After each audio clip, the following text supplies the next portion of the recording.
आज बंगाल में मेरी ये पहली सभा है। नववर्ष में बंगाल में बीजेपी की डबल इंजन की सरकार बनने जा रही है। 4 दोफार मतदान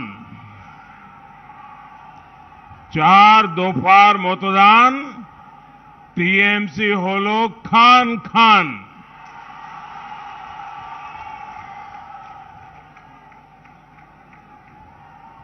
चार दौर का मतदान टीएमसी खंड खंड हो गई।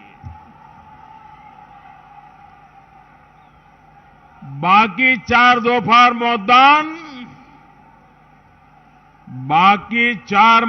मतदान दीदी भाईपो टिकट कटान।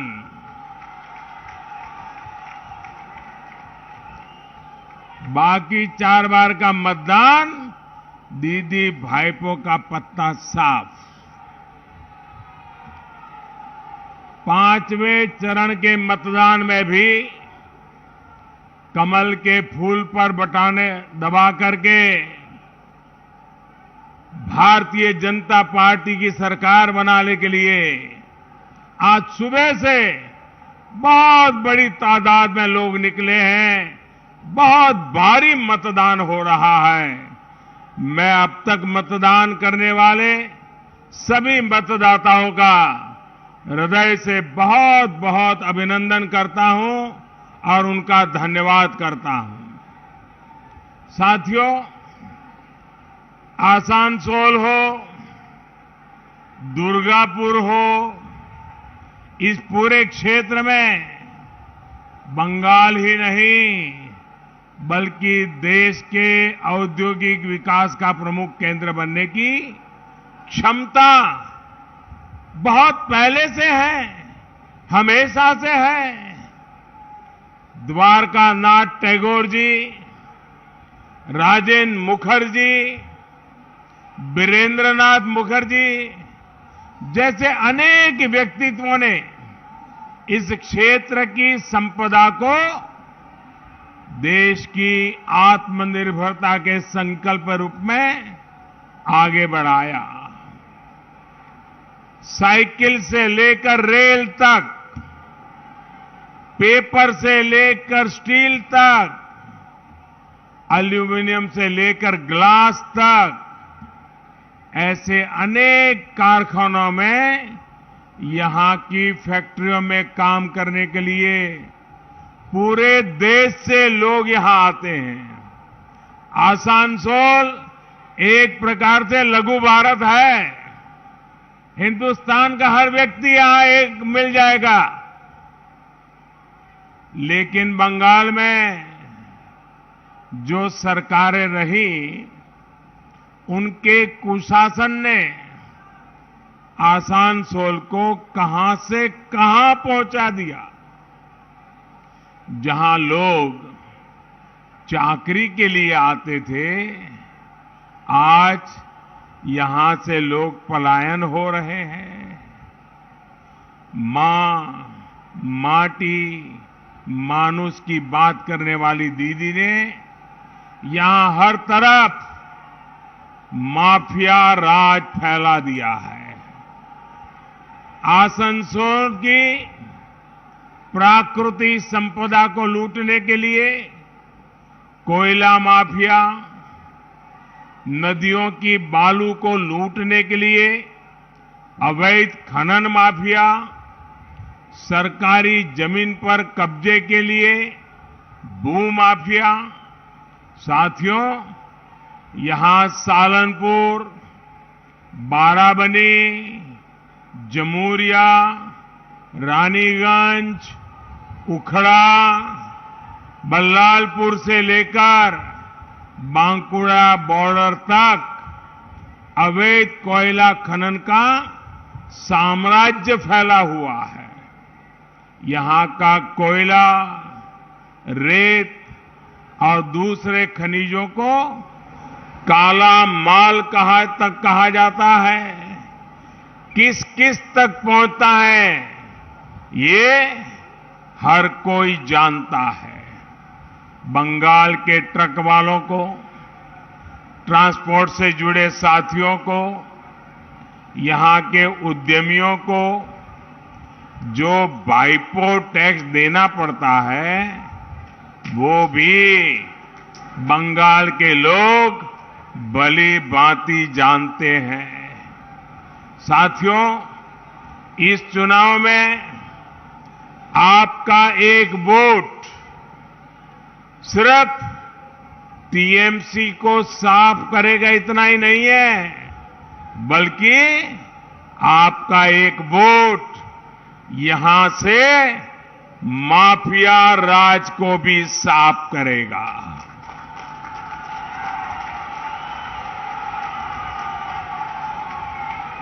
आपको पता है आपकी वोट की ताकत क्या है? आपका एक वोट पूरे माफिया राज को यहां से सफा कर देगा। ये ताकत है आपके वोट की। लेकिन भाइयों बहनों, मैं आज आपको एक शिकायत करना चाहता हूं। करूं? आपके खिलाफ है शिकायत? करूं? बुरा तो नहीं मानोगे ना? लेकिन मेरी शिकायत जरा देखिए। देखिए, मैं यहां 2 बार आया हूं लोकसभा के चुनाव में। जब मैं प्रधानमंत्री बनना था और मैं आपसे वोट मांगने आया था, बाबुल जी के लिए वोट मांगने आया था, लेकिन पहले जब आया तब तो मेरे लिए वोट मांगता था।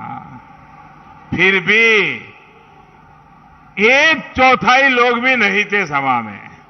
आज चारों तरफ मैंने ऐसी सभा पहली बार देखी है जी, पहली बार देखी है। अब बताइए, मेरी शिकायत मीठी है कि कड़वी है? आज आपने ऐसा दम दिखा दिया है, ऐसी ताकत दिखा दी है। मैं जहां देख सकता हूं मुझे लोग ही लोग दिखते हैं, बाकी कुछ दिखता ही नहीं है। क्या क्या कमाल कर दिया आप लोगों ने। लेकिन आगे का काम बहुत महत्वपूर्ण है, और वो है वोट देने के लिए जाना, वोट देने के लिए औरों को ले जाना। करोगे? पक्का करोगे? सब लोग करोगे? देखिए, तभी यहां से ये माफिया राज समाप्त होगा। ये माफिया शाही तभी समाप्त होगी। और भाइयों बहनों, मैं बंगाल में जहां गया हूं, यही माहौल है।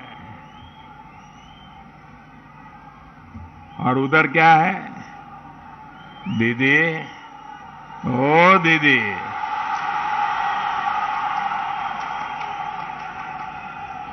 देखिए दीदी, ओ दीदी, 2 मई में अब सिर्फ आधा महीना बचा है। आधा चुनाव हो चुका है। सिर्फ कुछ दिन और कोयला धुले मोयला जाए ना। भाई और बहनों, सोनार बांग्ला के संकल्प के साथ बीजेपी सरकार यहां आपकी हर मुश्किल कम करने के लिए काम करेगी। बंगाल में कानून व्यवस्था का राज स्थापित किया जाएगा। कानून के राज में यहां नए उद्योग लगेंगे। बंगाल में निवेश बढ़ेगा। बीजेपी सरकार में हर कोई अपना काम करेगा। आपके जीवन में टीएमसी के तोलाबाजों की जो घुसपैठ हुई है, उसे जीरो कर दिया जाएगा, दूर किया जाएगा। पुलिस अपनी जिम्मेवारी निभाएगी, अपना काम करेगी। राज्य सरकार के अलग अलग विभाग अपना जन सेवा का दायित्व निभाएंगे, अपना काम पूरा करेंगे।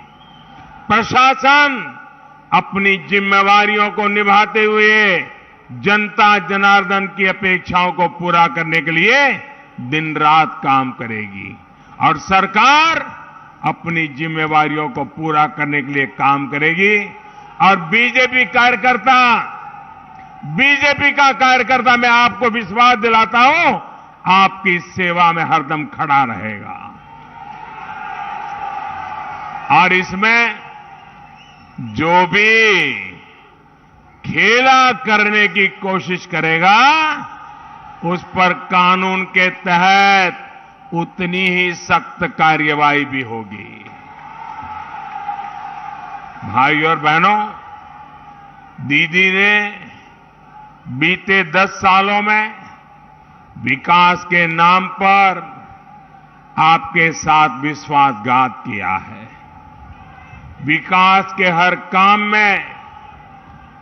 काम के आगे दीदी दीवार बन के खड़ी हो गई, दीवार बन के खड़ी हो गई। केंद्र सरकार ने 5 लाख रुपए के मुफ्त इलाज की सुविधा दी तो दीदी दीवार बन गई। केंद्र सरकार ने शरणार्थियों की भी मदद के लिए कानून बनाया तो दीदी इसका भी विरोध करने लगी। केंद्र सरकार ने मुस्लिम बहनों को 3 तलाक से मुक्ति के लिए कानून बनाया तो दीदी फिर आग बबूला हो गई।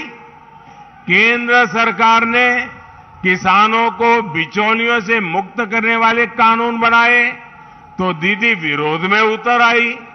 केंद्र सरकार ने किसानों के बैंक खातों में सीधे पैसे ट्रांसफर करने शुरू किए तो दीदी ने इससे भी किसानों को वंचित रख दिया। साथियों, बंगाल को विकास रोकने वाली नहीं, डबल इंजन की सरकार चाहिए, डबल इंजन की सरकार। बंगाल की बीजेपी सरकार आपका लाभ कराने वाली हर उस योजना को लागू करेगी जिन्हें दीदी की सरकार ने रोका हुआ है। पहली ही कैबिनेट में पीएम किसान सम्मान निधि पर बड़ा फैसला लिया जाएगा। बंगाल के हर किसान के खाते में 18,000 रुपये सीधे ट्रांसफर हो, जिसको दीदी ने रोकने की कोशिश की। 2 मई के बाद नई सरकार बनने के बाद दीदी नहीं रोक पाएगी, क्योंकि सरकार आपने बनाई है, आपके लिए बनाई है और वो आपके लिए काम करेगी। भाई और बहनों, आप मुझे बताइए, दीदी को अगर आप लोगों के दुख दर्द की परवाह होती तो क्या वो आपकी भलाई के, आपके हित वाले कामों को रोकने का काम कभी करती क्या? ये रुकावटें डालती क्या? दीवार बनती क्या? दीदी को अगर आपकी तकलीफ की चिंता होती तो क्या वो तोलाबाजी होने देती क्या?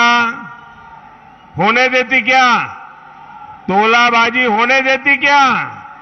जरा इधर से जवाब दीजिए, तोलाबाजी होने देती क्या?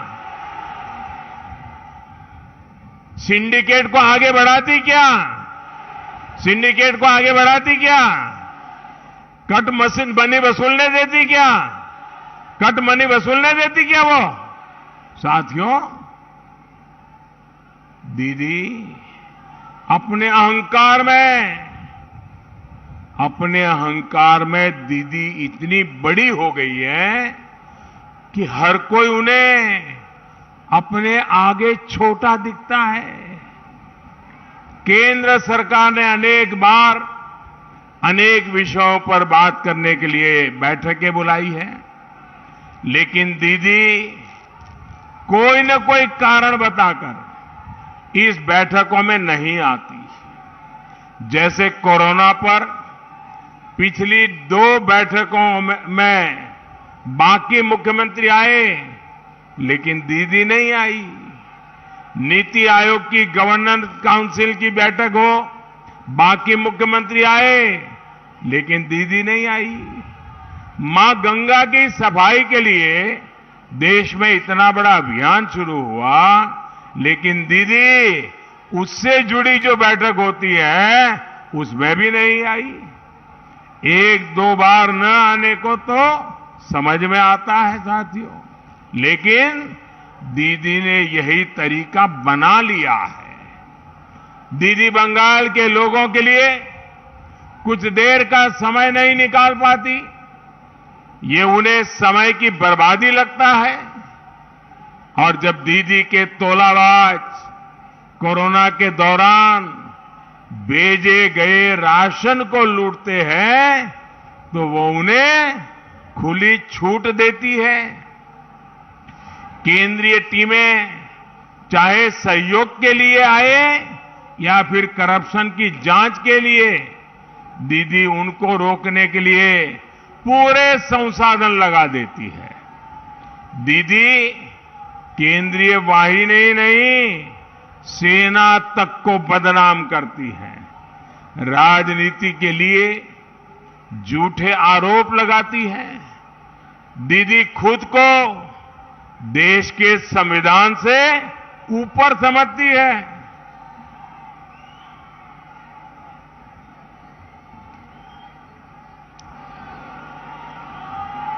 दीदी चोखे अहंकारेर पर्दा, दीदी की आंखों पर अहंकार का पर्दा चढ़ा हुआ है। भाई और बहनों, दीदी की राजनीति सिर्फ विरोध और गतिरोध तक सीमित नहीं है, बल्कि दीदी की राजनीति प्रतिशोध की खतरनाक सीमा को भी पार कर गई है। बीते 10 साल में बीजेपी के अनेकों कार्यकर्ताओं की हत्या की गई है। अभी मेरी यहां ऊपर आने से पहले कई पीड़ित परिवारों से बात हुई है।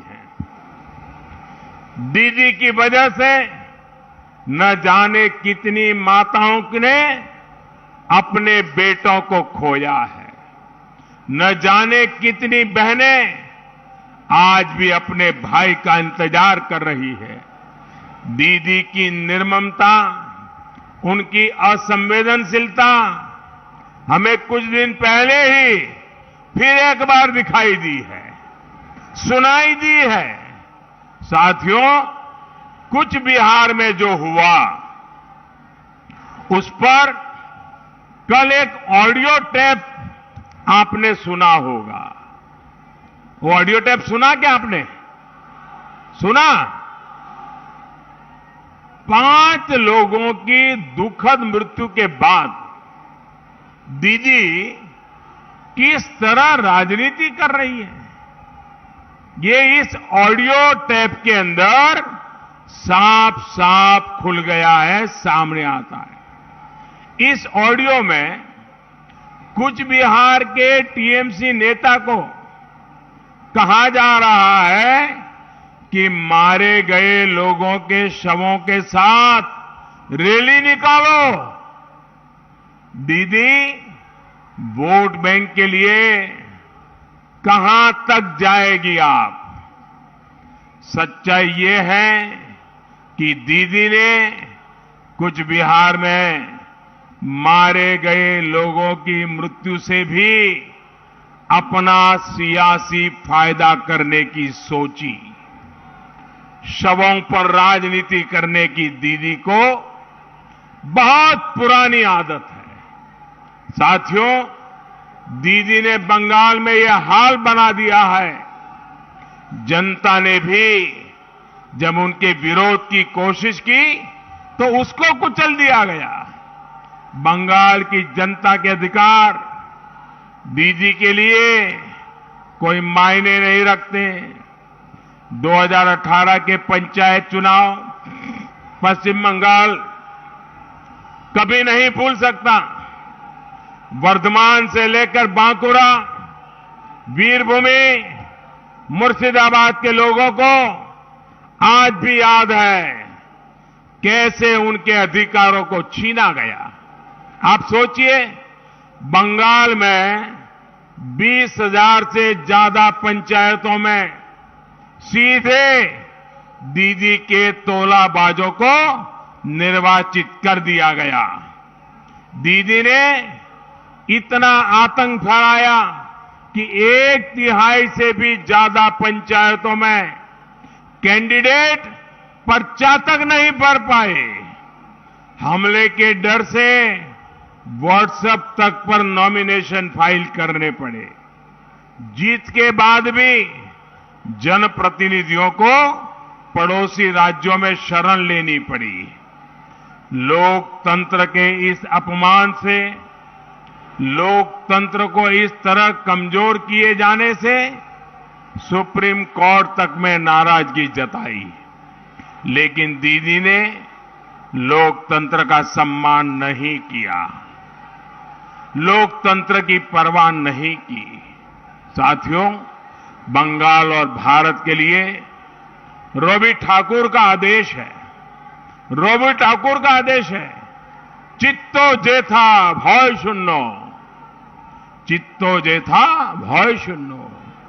हृदय जहां भय मुक्त रहे, लेकिन दीदी का प्रयास रहता है चित्तो जेथा भय आक्रांतो, चित्तो जेथा भय आक्रांतो। हृदय जहां भयाक्रांत रहे।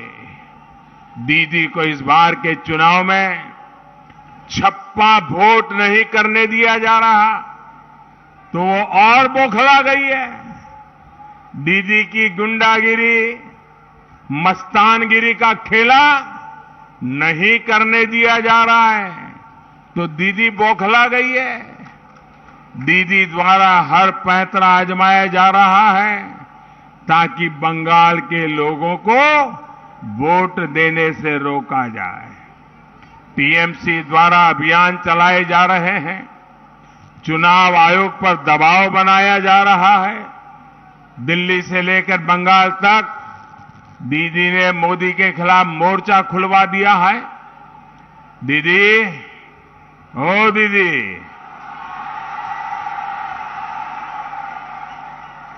दीदी, ओ आदरणीय दीदी, आप जितनी चाहे साजिशें कर लीजिए, जितनी चाहे कोशिशें कर लीजिए, इस बार आपकी साजिश बंगाल के लोग खुद ही नाकाम कर रहे हैं।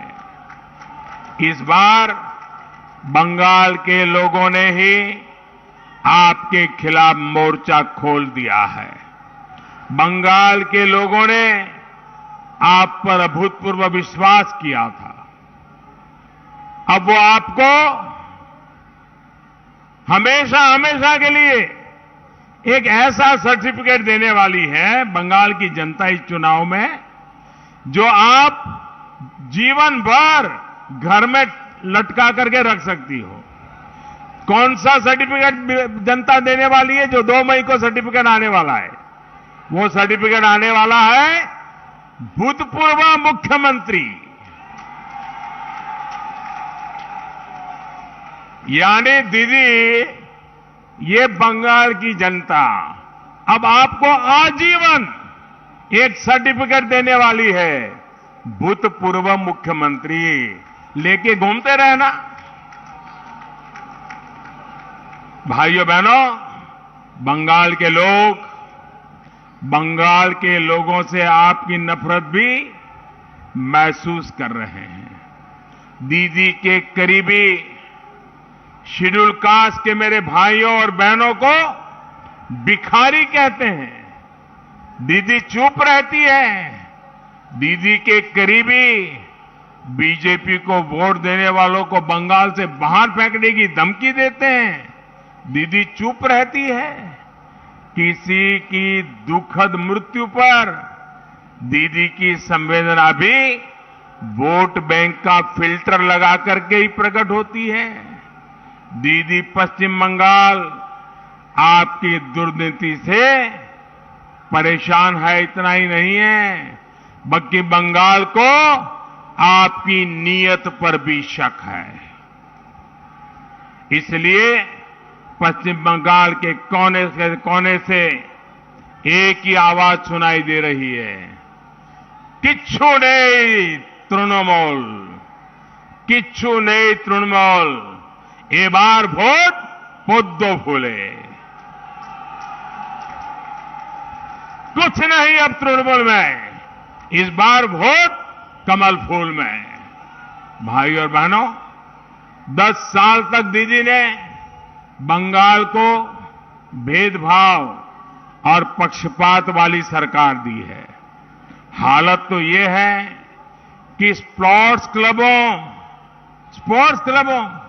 खिलाड़ियों तक की मदद में भी दीदी ने भेदभाव किया। जो स्पोर्ट्स क्लब